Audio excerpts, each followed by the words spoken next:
Yeni bir günden herkese selamlar. Yeni bir gün ama hava çok kapalı. Şimdi hava kapalı olduğu için iç mekanlara girelim dedik biraz daha. O yüzden şimdi Seramik Müzesi'ne geldik. Bildiğiniz üzere Çanakkale seramiğiyle bayağı meşhur bir yer. Dolayısıyla biz de Seramik Müzesi'ni çekeceğiz. Şöyle bir yer. Dışarıdan görünümü. Çok tatlış duruyor. Böyle mahalle arasında bir yerde. Çanakkale merkezde. Şimdi içeri gireceğiz. Bakacağız içeride ne var ne yok beraber. Gelin görelim.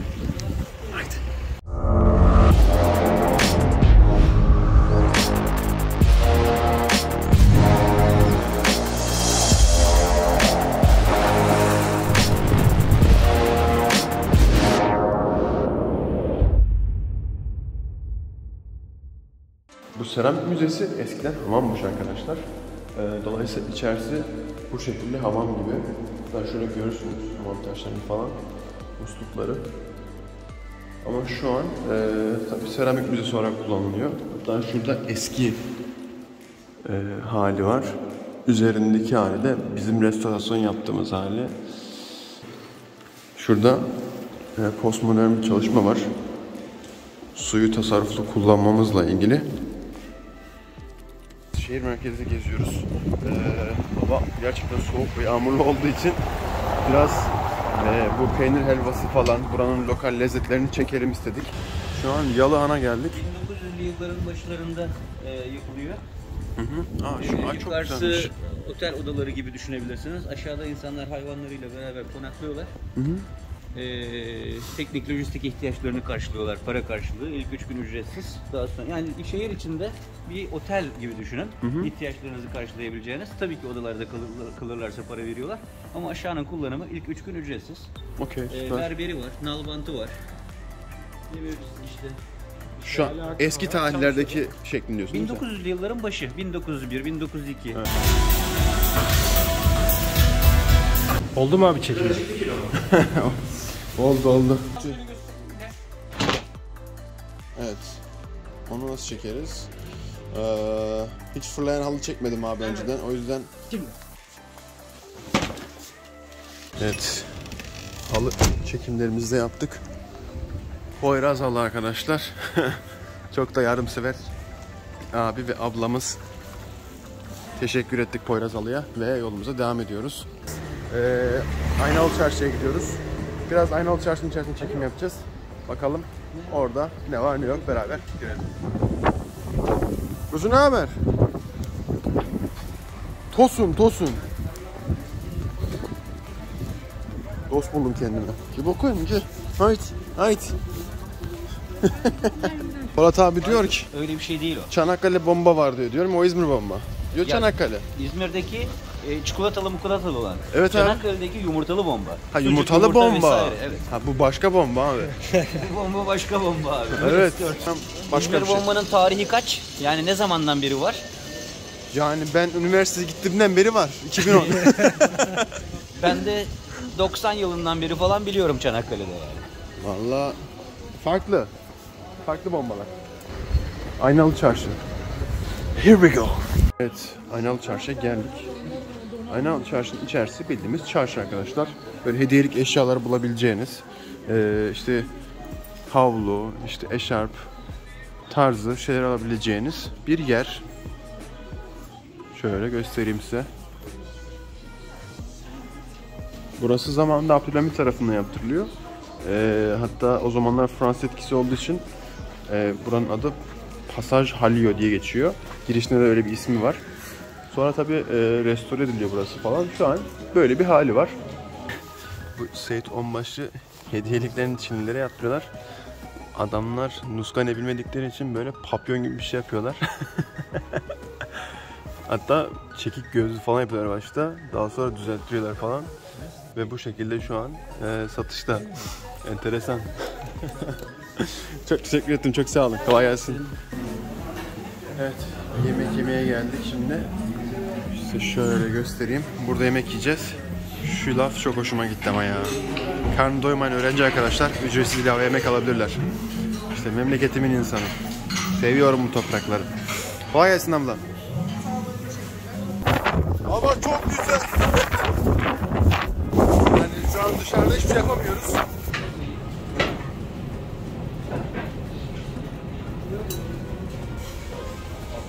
Daha demin yemek yedik aslında ama. Bu yemek gibi bir şey değil ya. Bu hemen Vallahi ya o kadar güzel durdu ki. Gayet güzel atıştırmalık bir yer. Aklınızda olsun. Sonra yedik valla. Aynen öyle. İsmi Bombacı. Bombacı değil mi abi buranın ismi? Evet. İsmi Bombacı. Yeni bir güne herkese selamlar. Dün aşırı yorgunduk ve hava o kadar kötüydü ki direkt odaya gittim ve yattım. Dolayısıyla bugün yeni bir gün ve yeni maceralar diyoruz. Ve bugün Assos'a doğru gidiyoruz. Assos bir antik kent ve onun çevresinde başka yerler de var diyeceğimiz. Mesela Baba Dağı gibi. Baba Dağı değil, Baba Kale gibi. Baba Dağı Fethiye'de arkadaşlar. Baba Kale var. Baba Kale'nin özelliği ise Ege'nin en uç noktası olması. Çanakkale'nin biliyorsunuz Ege'de sınır var. Dolayısıyla şu an o taraflara gidiyoruz. Bakalım yolda ne görürüz, orada ne var ne yok beraber görelim, beraber keşfedelim. Orada görüşürüz. Assos'u kontrol eden krallık Bergama Krallığı'ydı. Milattan önce 6. yüzyıllar olarak, 7. 6. yüzyıllar olarak düşünebilirsiniz. Assos'u aslına bakarsanız bir Yunan kenti olarak kuruluyor. Daha sonra Roma kentleri. Yani bizim burada gördüğümüz kalıntılar Roma döneminden kalma kalıntılar. Evet. Assos'un şöyle sevimli bir yolu var. Arabayı park ettikten sonra bir yaklaşık 15 dakika falan yürüyorsunuz tepeye çıkmak için. Tepeye çıkınca drone uçuracağım için telefonu ben Polat abiye vereceğim. Assos tapınaktayız. Athena tapınağındayız. Yavaş yavaş yukarıya doğru yürüyoruz. Zamanında buraya gelmiş olsaydınız göreceğiniz bir Athena tapınağı maketi var. Yani şunu yapıyoruz. Şuradaki aslında böyle bir şeye benziyor. Evet. Andezit taştan kesilerek yapılmış bu tapınak. Andezit taş volkanik bir kayaçtır. Eskiler buna insan yiyen kaya adını vermişler. Andezit işlenmesi çok zor. Kayalar içerisinde, yani kaya familyası içerisinde granitten bile sert, çok sert bir materyaldir. Volkaniktir. Yani şöyle söyleyeyim, bir mermerden şu kolonu yapmak bir gününüzü alıyorsa bu bir ayınızı alır. O kadar zordur. Şuraya bak. Elimi kanattım. Muazzam. Nasıl oldu diyeceksiniz. Geçen gün rüzgardan drone'un pervanesi kendi dönüyordu ya. Evet. Bu defa elimdeyken kendi döndü. Hazırlıksız yakalandım. Çat diye bir vurdu. Direkt kesti orayı ya. Ya vallahi billahi bu Çanakkale'de de yani boyun tutuklu olmadan insanlar nasıl yaşıyor sürekli ben bilmiyorum ya. O kadar rüzgarlı ki Allah'ım. Yani hani her gün böyle burnum aka aka geziyoruz sokaklarda resmen. Sordum %80-90 böyle rüzgarlı dediler. Assos Antik Kenti'nden çıktık şimdi. Apollon Tapınağı'na doğru yola koyulduk. Yaklaşık 30 dakika falan sürüyor. Apollon Tapınağı'nı gördükten sonra Baba Kale'ye geçeceğiz. Gün batımıyla meşhur bir yer. Ege'nin son noktası. Geçtiğimiz yollar o kadar güzel ki. Şöyle göstereyim. Ya vallahi bahar bu ülkeye yakışıyor ya. Yemyeşil oluyor her yer. Süper oluyor. Şöyle günlerce gidebilirsin gerçekten. Evet, Apollon Simiteus Tapınağı'na geldik şimdi. Şöyle bir yer.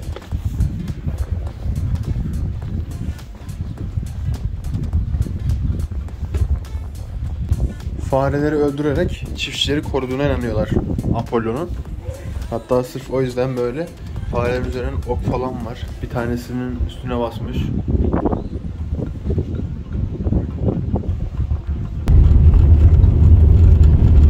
Baba Kale'ye hoş geldiniz.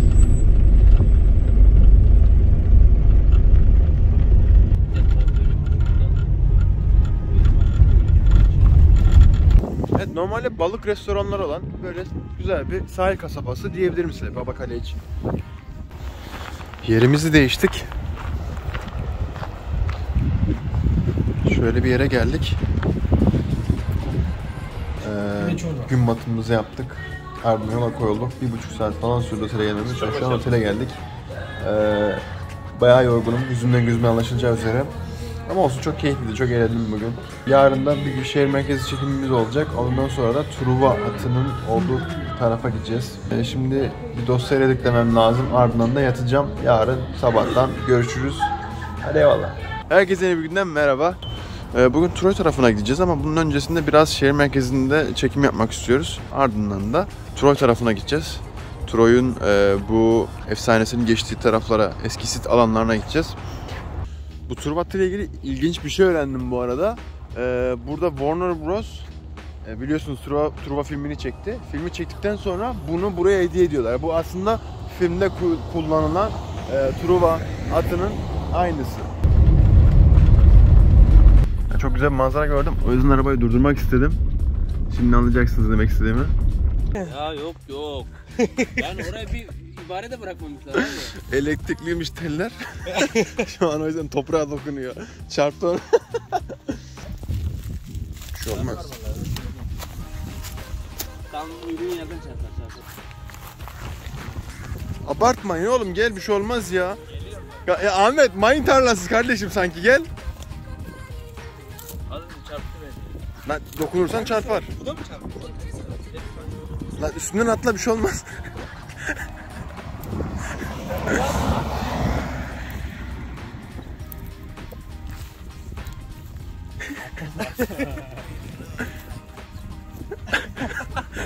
Şunların tiplere bak.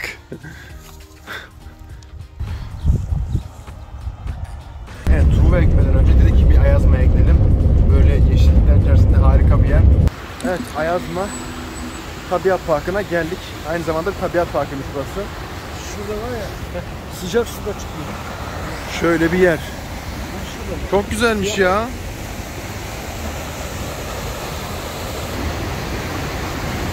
Burada daha bahar gelmemiş. Bir 15 gün sonra var ya, çok güzel olur burası ya. Şu an bile çok güzel ama 15 gün sonra düşünemiyorum yani. Süper değil mi ya? Benim aşırı hoşuma gitti. Yukarıda çok güzel bir patika var. Bu patika ile beraber o şelalenin oraya gidebiliyorsunuz. Büyük olan şelalenin oraya. Çok güzel bir yermiş ya. İşte arkadaşlar, Kaz Dağları'nın güzellikleri. Burası Kaz Dağları'nın dibinde hemen. Şelaleye doğru geliyoruz şimdi.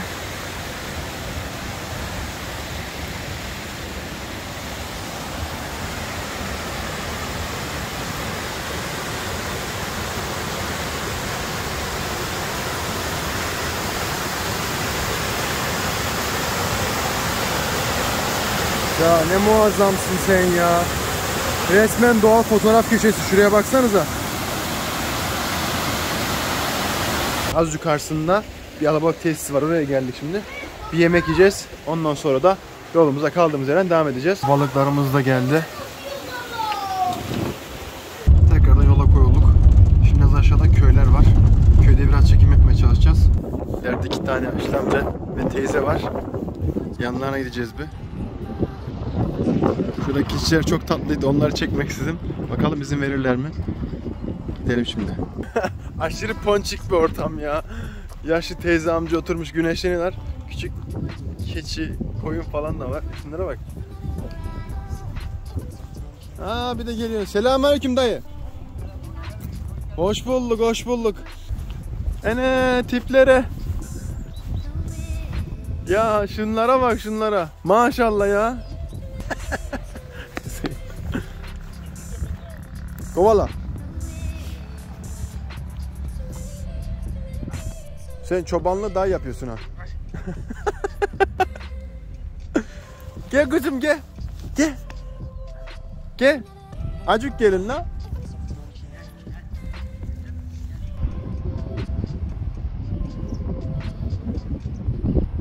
Kışı çok soğuk geçiyor mu lan?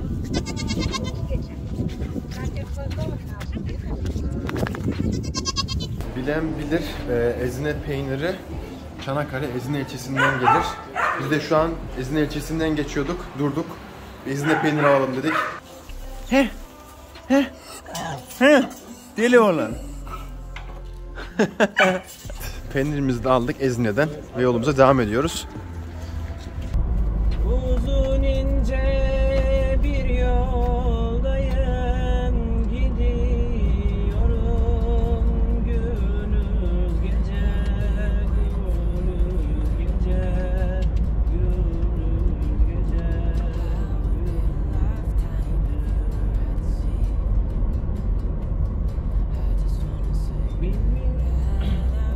Bravo. Kardeşim devam edeceğim mi demeyeceğim anlamadım ben de. Vallahi girmeni bekledim ama. Vay, mızıkamız da var ha. Çalabiliyor musun abi? Şeyimiz var. Bak kapatmışlar kapıyı. Nasıl gireceksin şimdi buradan içeri? Truva'yı es geçiyoruz çünkü Truva kapanmış. Dolayısıyla şu an çekemiyoruz Truva'yı. Yarın geleceğiz. Yarın deneyeceğiz şansımızı. Olmadı ya. Tam böyle gün batımına ayırmıştık orayı ama kapalıymış. Truva eklemedik ama çok güzel bir yere getirdi bizi Polat abi. Ve drone uçurduk burada. Çok da güzel bir gün batımı çektim. Şimdilik arabaya atlayıp dönüyorum ben. Sonra yarın görüşürüz. Hadi bakalım. Çanakkale'nin son gününe geldik. Başladığımız yerdeyiz. Polat abinin yanında. Bir kahveyle şimdi güne başlayacağız. Ben burayı çok sevdim ya. Şu hoşuma gitti valla. Polat abi daha da çok sevdirdi. Hala bak daha da çok sevdirmeye devam ediyor. Bugün menümüzde Costa Rica. Öyle mi abi? Costa Rica kahvesi mi? Evet.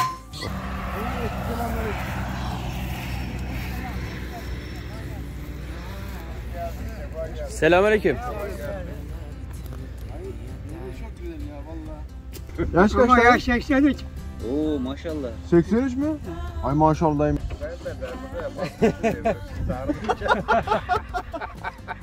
Aynen. Benim işimin en güzel kısmı bir bu doğa bir de böyle yolda tanıştım seni gibi güzel abiler abi. Vallahi başka bir şey yok yani. Bol yar bir tarafta, bol soğanlı, Oo. taze soğan. Bana. İki başta tarafta geri başında aslanım ben. Canım tepsin gene ya. Şimdi yolumuza devam ediyoruz. Amcacığım görüşürüz. Allah'a emanet. Her zaman gelin ya. Tamam. Eyvallah dayım. Çok sağ olasın. Çok memnun oldum dayım. Hadi eyvallah. Çok sağ ol. Evet. Truva'mıza geldik. Troya, Anadolu'daki çoğu antik yerleşimden çok daha anlaşılması zor ve karışık bir antik yerleşim.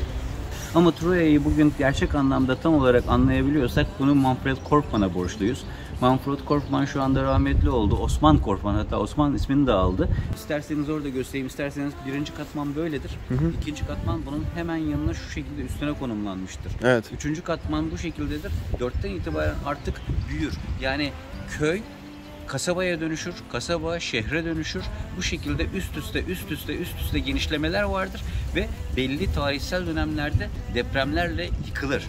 Şimdi günümüzdeki binalar yüksek katlı binalar ve depremle yıkılan binalar olduğu zaman ne oluyor? Birinci, ikinci, üçüncü, dördüncü, Çöküyor. beşinci katlar birbirine geçiyor.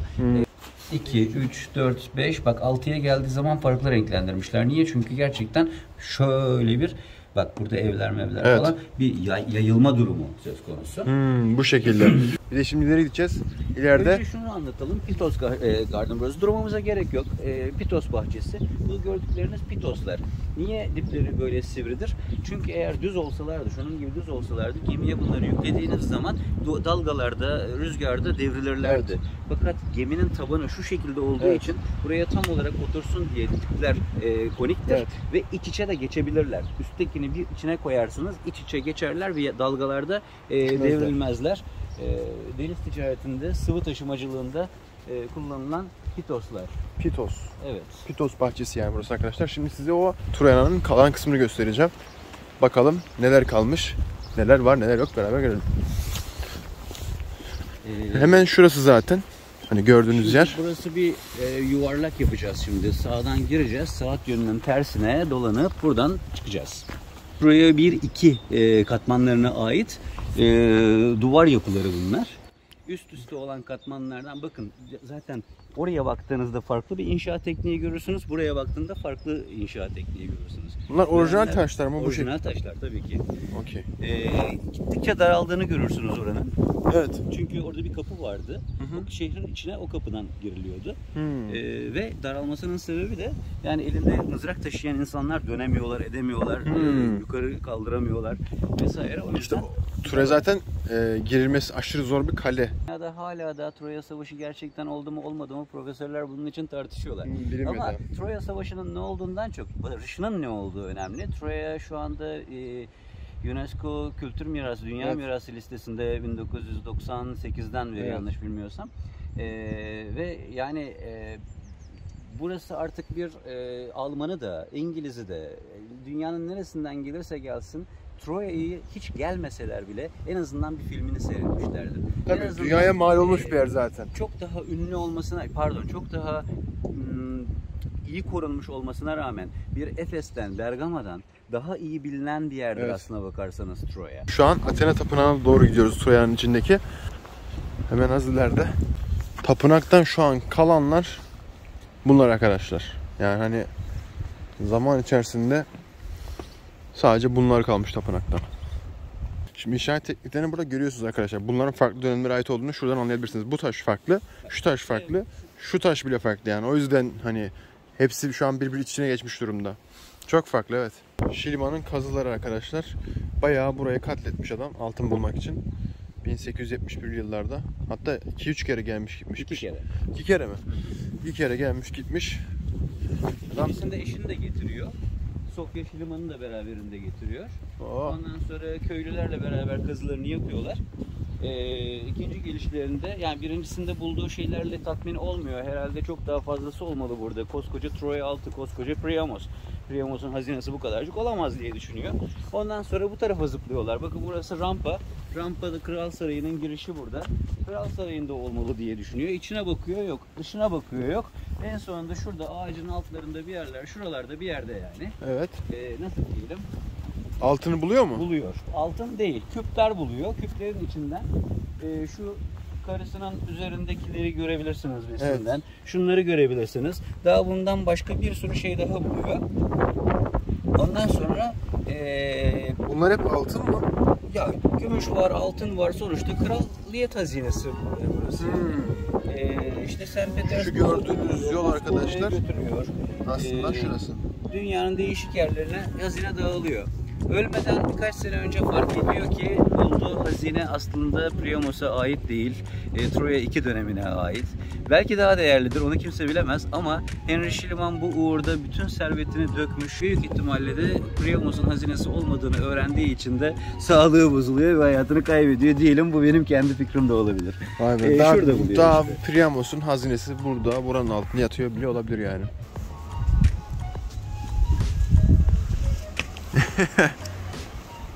Çok fazla sincap var burada, bir de çok tatlı. Troya Savaşı'nın olması şekli de şöyle oluyor. Buranın kralı gidiyor Paris'teki kralın karısını kaçırıyor, Helen'i kaçırıyor, buraya getiriyor. Onlara tabii yani hani namus davası deyip geliyorlar, bu kareye basıyorlar. Ondan sonra işte 10 yıl bir savaş yapıyorlar burada. Ardından da o at taktiğiyle bu kaleyi fethediyorlar ve içeri giriyorlar ve savaştan galip çıkıyorlar. Umarım Troya'dan keyif almışsınızdır. Ben ve Polat abi elimizden geldiğince size aktarmaya çalıştık buraları. Eğer bu videoyu beğendiyseniz kanala abone olup like atıp yorum yapmayı unutmayın. Seviliyorsunuz. Bir sonraki videomuzda görüşürüz. Hadi eyvallah.